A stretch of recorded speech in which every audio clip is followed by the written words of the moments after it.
Hello everyone. मैं आशा करती हूँ आप सभी ठीक होंगे। मैं काजल धामी आप सभी का स्वागत करती हूँ। यदि आप केवीएस में टीजीटी पोस्ट के लिए अप्लाई करना चाहते हैं और स्पेशली साइंस आपका सब्जेक्ट है और यहाँ पर आप सब्जेक्ट कॉम्बिनेशन को लेके परेशान है कि आपका सब्जेक्ट कॉम्बिनेशन मैच कर रहा है नहीं कर रहा, या फिर आप टीजीटी साइंस की यहाँ पे एलिजिबिलिटी जानना चाहते हैं, तो इस वीडियो को आप कंप्लीट देखिएगा। अभी जो हम लोगों के सामने न्यू रिक्रूटमेंट रूल आया है उससे रिगार्डिंग मैं आप लोगों के सामने यहाँ पर टीजीटी साइंस की केवीएस के अंदर एलिजिबिलिटी डिस्कस कर रही हूँ।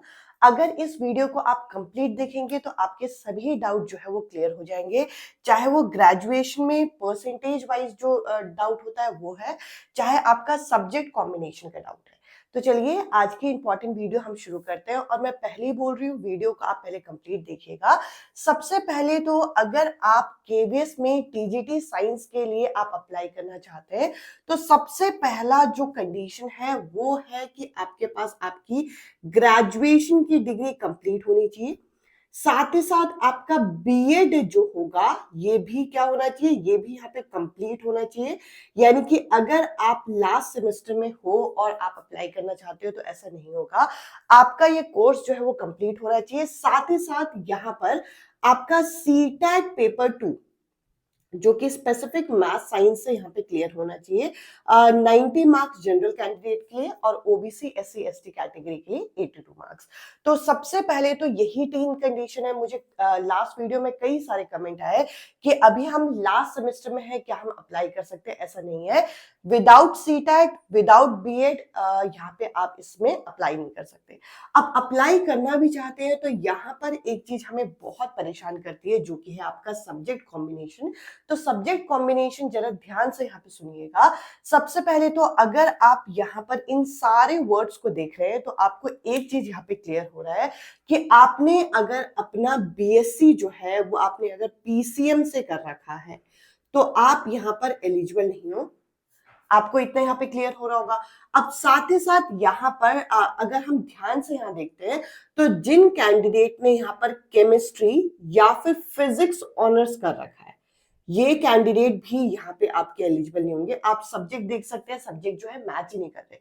अब कौन से कैंडिडेट यहाँ पे एलिजिबल होंगे इनकी अगर हम बात करें तो देखिए, अगर आपका जो ग्रेजुएशन है, ध्यान से सुनिएगा, अगर आपका ग्रेजुएशन में जो मेन सब्जेक्ट था वो आपका बायोलॉजी था, यानी कि बायोलॉजी से आपने ग्रेजुएशन किया, चाहे आपने यहाँ पे बीएससी कर रखा हो चाहे आपने यहाँ पे ऑनर्स कर रखा है, यानी कि किसी एक पर्टिकुलर सब्जेक्ट में जब हम ऑनर्स करते हैं तो वो पर्टिकुलर सब्जेक्ट आपका बॉटनी जूलॉजी कुछ भी हो सकता है। तो आपने अगर ग्रेजुएशन में यहाँ पे बायोलॉजी ले रखा है तो बायोलॉजी ये जो पर्टिकुलर सब्जेक्ट है या फिर लाइफ साइंस, अब मैंने आप लोगों के साथ लास्ट वीडियो में यहाँ पे लाइफ साइंस बोला था। लाइफ साइंस को लेके बहुत सारे डाउट थे कि लाइफ साइंस में कौन से सब्जेक्ट्स आते हैं। अभी मैं आप लोगों के साथ वो चीजें भी यहाँ पे डिटेल में डिस्कस करूंगी। अगर आपने यहाँ पे बायोलॉजी या लाइफ साइंस से अपना ग्रेजुएशन कर रखा है तो 3 ईयर ये आपके पास ये सब्जेक्ट होने चाहिए, यानी कि 3 ईयर जिसे आप 6 सेमेस्टर भी बोलते हैं, 6 सेम तक आपके पास कंप्लीट बायो या फिर लाइफ साइंस होना चाहिए।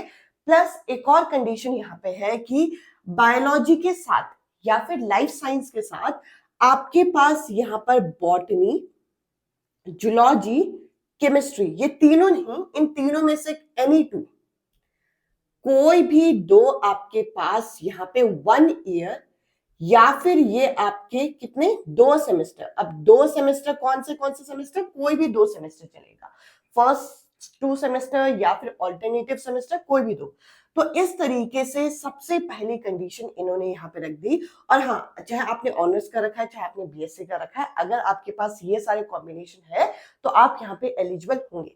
कंडीशन क्या है? पहली कंडीशन कि आपके पास आपका जो बीएससी है वो आपका बायोलॉजी से होना चाहिए या फिर लाइफ साइंस से होना चाहिए।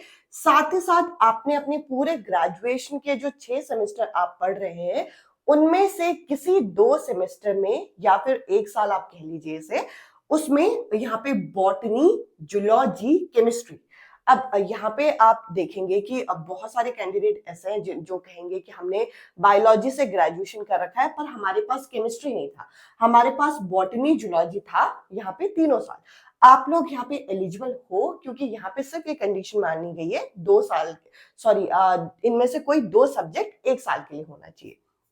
अब एक मेन डाउट यहाँ पे फर्स्ट कॉम्बिनेशन में ये भी आ रहा है कि लाइफ साइंस है क्या, लाइफ साइंस में सब्जेक्ट क्या होते हैं।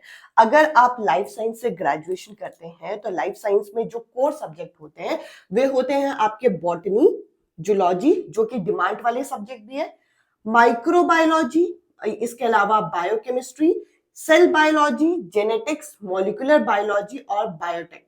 अब बहुत सारे कैंडिडेट ऐसे होंगे जिन्होंने बायोटेक्नोलॉजी से अपना ग्रेजुएशन किया होगा। अब इस चीज को देखकर आप सोचेंगे कि आप एलिजिबल हो, ऐसा नहीं है।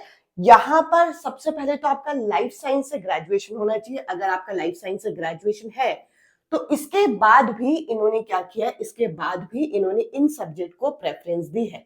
यानी कि अगर आपने लाइफ साइंस से अपना यहाँ पे ग्रेजुएशन किया है और बॉटनी जूलॉजी अगर 1 साल भी पढ़ी है तो आप यहाँ पे एलिजिबल हो। यहाँ पर इस चीज को आपको समझना होगा, इन सब्जेक्ट को प्रेफरेंस दिया है जो मैंने ऊपर यहाँ पे मेंशन किया है।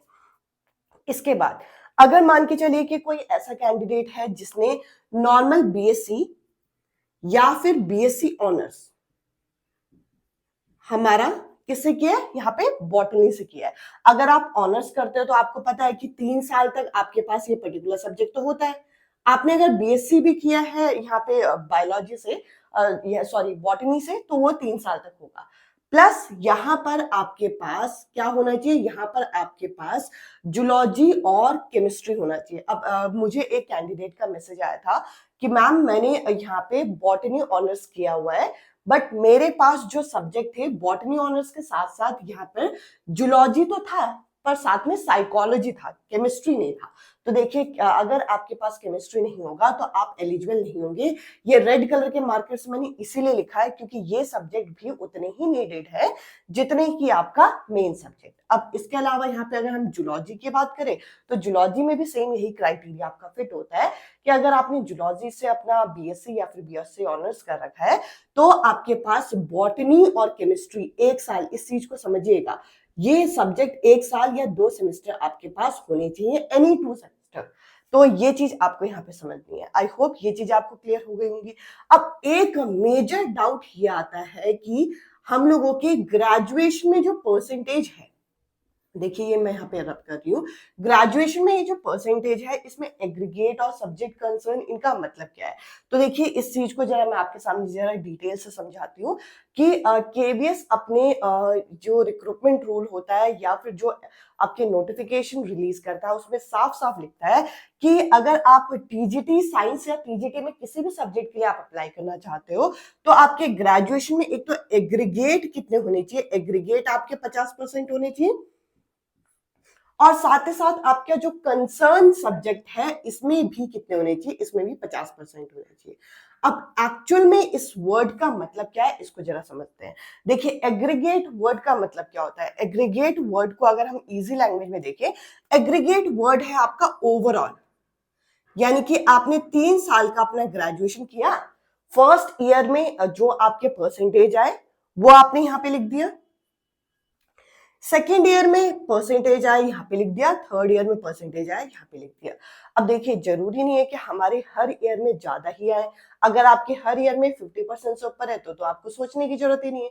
अब सोचने की जरूरत वहां पे पड़ जाती है जहां पे किसी पर्टिकुलर ईयर में हमारे 50% से थोड़े से कम होते हैं। अब वो सभी कैंडिडेट यहाँ पे डाउट में आ जाते हैं कि हम क्या करें, हम एलिजिबल हैं या नहीं है। अब मैंने एक वर्ड लिखा है ओवरऑल। ओवरऑल का मतलब क्या है, ओवरऑल का मतलब तीनों का एक साथ जोड़कर, तीनों सालों का एक साथ जोड़कर आपके 50% या फिर इससे अबव होने चाहिए, सबसे पहली condition. I hope aggregate word से तो ये चीज क्लियर हो गया होगा।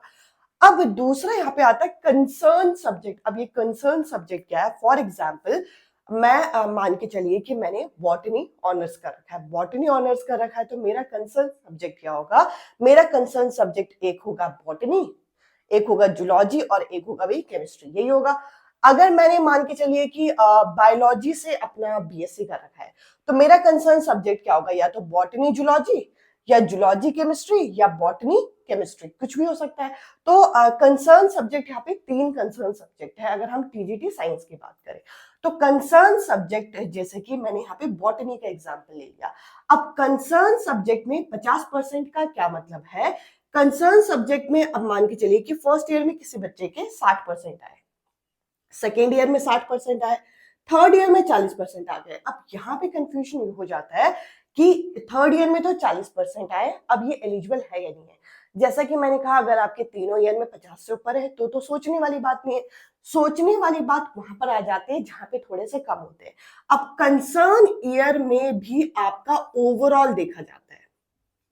देखिए, जैसे एक तो एग्रीगेट देखा जाएगा कि पूरे साल, फॉर एग्जांपल किसी ने यहाँ पे लाइफ साइंस से अपना ग्रेजुएशन किया है, लाइफ साइंस के कोर सब्जेक्ट ये सारे हैं, तो ये सारे सब्जेक्ट का मिलाकर आपके 50 होने चाहिए, ठीक है जी।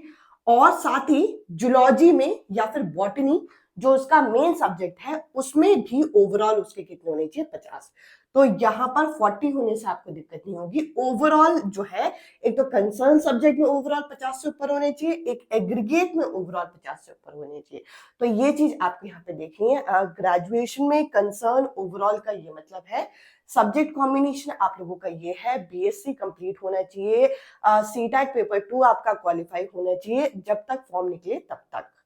फॉर्म निकलने की डेट से पहले पहले आपके पास ये सब चीजें होनी चाहिए। आई होप जो आप लोगों के डाउट थे मैं यहाँ पे क्लियर कर पाई होंगी। आज के इस वीडियो में इतना ही। अब मैं आपसे मिलती हूँ अगले वीडियो में अगले टॉपिक के साथ। Bye bye, take care.